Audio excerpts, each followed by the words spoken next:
I am an active young woman. I am very thoughtful about my health and my well-being. I also, like many women, had HPV, and I understood that that could be something that could create a risk factor for developing cervical cancer. I started seeing Dr. Andrea DeBrennis at New York-Presbyterian when I was 8 weeks pregnant with my daughter, Ruby Ann, and then was also seen for my care for my son, Arthur, starting in 2019. Dr. DeBrennis discovered the tumor when I went in for a visit just before 35 weeks. And instead of me being close to ready to deliver Arthur or making my way there, instead she found a mass. And she described my cervix as feeling irregular. That really stopped me in my tracks. And from there, everything sort of happened very quickly.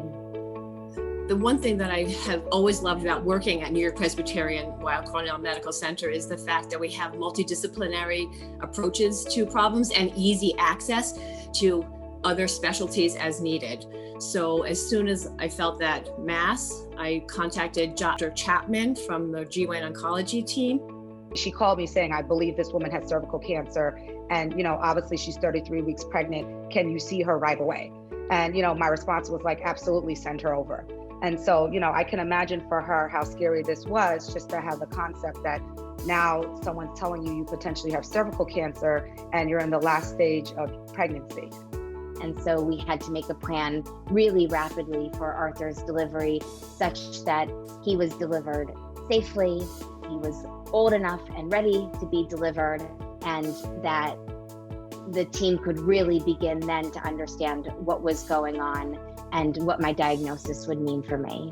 And 2 days later, she had an MRI, and 3 days after the initial feeling of the mass, she had her cesarean section, followed by the biopsies done by Dr. Chapman. The entire thing took about 3 days from the time of getting the concern for the diagnosis of her cancer to an MRI, to delivery, to biopsies, and then the plan for further treatment. I have this vivid recollection of meeting with these two badass women. They were women who had fought a lot of battles in their lifetime, and they would now fight with me as I battled my cancer. Patients need to be in control of what's going on and be able to walk them through all the steps of what's going to happen is very important. She had a pretty sizable tumor that was almost 7 centimeters. So I knew from just my exam that she would not be a candidate for a surgical procedure and that we really needed to get chemotherapy and radiation on board right away.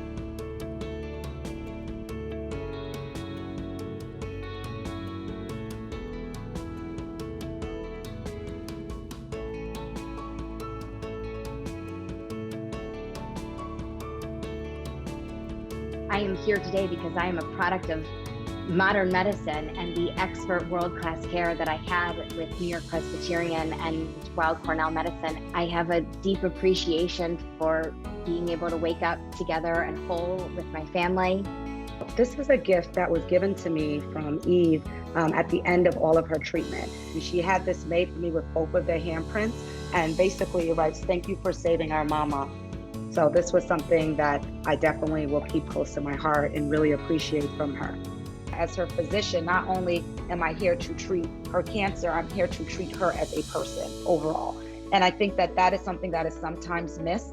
And for me as a physician here at Weill Cornell Medical Center, it's very important to provide that personal touch.